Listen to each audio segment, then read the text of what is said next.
Getting caught at the gate, they had complete control over me. Black individuals at the airport with money. Sadly, this has happened a lot in the Atlanta airport. The D is after them. He had $8,500 on him when he got to Georgia. He was traveling to Los Angeles to do a music video. They showed me an ID card and told me to go with them. The government confiscated his money. It was an understatement to say that I felt like I had been stolen, and it's happened at airports all around the country. Where is your bag? Sir, I don't agree to the search. You don't have to say yes. Where is your bag? How can that be legal? It's not legal, though. The fight to fly in peace and what you need to know the next time you go to the airport with cash. I was so embarrassed that I couldn't even look at myself. Hi, I'm Justin Carter, and this is CSER Investigates. But before we get into it, roommates, please like this video and subscribe to the Shade Room's YouTube channel to see new episodes of this program and other shows every week. I sold an automobile, and after that, they gave me a check. I put the check into my bank account. I took most of the money out. I made a reservation for my flight. I got ready to go to LA to make a music video, take some pictures, and do some shopping for things I needed. But the feds were waiting for Brian Moore at the entrance at Hartsville-Jackson, Atlanta. This took place in 2021. He alleges that two female D officers came up to him and asked if he had any guns or drugs on him. No, he didn't. After that, they asked him whether he had any money. They showed me an ID card and told me to go with them. Did you ask why? What was your reaction initially? When they showed me the car, they requested me to walk with them. I went a few feet and then I said, "Hold on, where are we going? Like, what's up?" That's when they told me they were making random stops, supposedly stopped at random persons. Then they told Moore that he looked suspicious. I mean, why would they think you were suspicious? My hair was green and I was wearing a blue shirt. And of course, it was about Co, so I had a mask on. This is how his hair looked back then.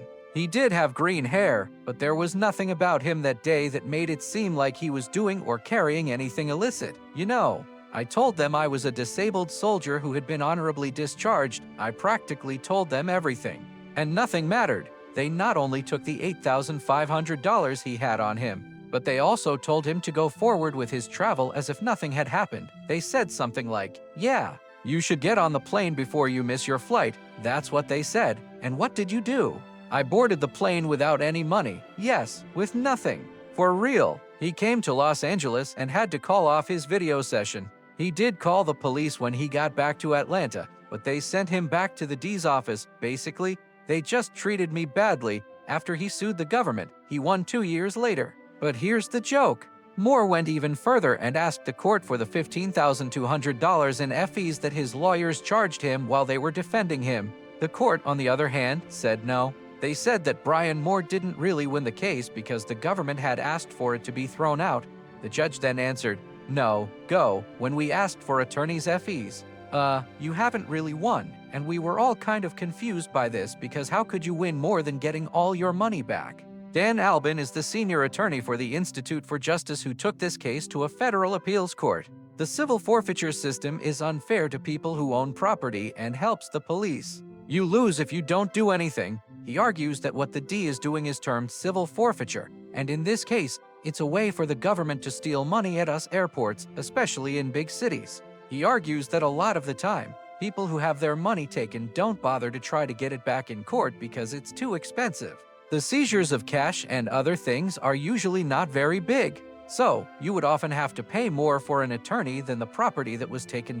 In Brian's instance, his lawyers made almost twice as much money as the property they obtained back. But just 2 weeks ago, a federal appeals court judge agreed with Moore and said that the D has to pay for his lawyer's expenses. Brian doesn't just win. It's a win for anyone who finds themselves in a similar situation, like Jerry Johnson, who appeared on Was TV US in Atlanta back in 2023. He was going from Charlotte to Phoenix with $39,500 in cash to buy a truck at an auction. He never made that happen. The D seized his money before takeoff. Nobody ever contacted me. Nobody asked me any questions. I never heard nothing from them after they seized my money. He had to go to court to get his money back, and he won.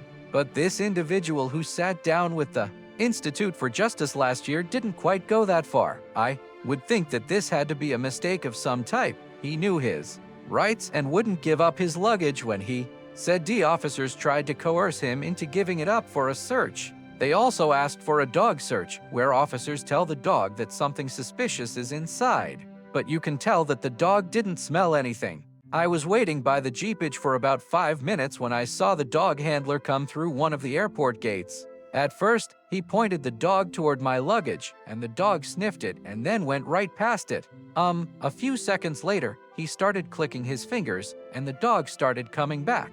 I saw him basically point toward my luggage. Oh boy, you see that? You got it on tape.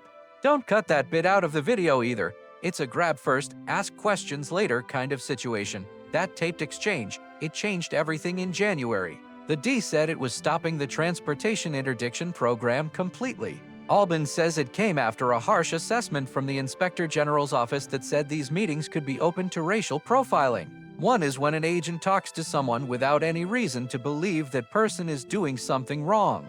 And two, when an agent approaches someone because the police thinks that person is showing signs of a narcotics offense without any other facts to back it up. They'll either choose folks or use what they already know about how the ticket was booked. Did someone pay in cash for it? Is the airplane only going one way?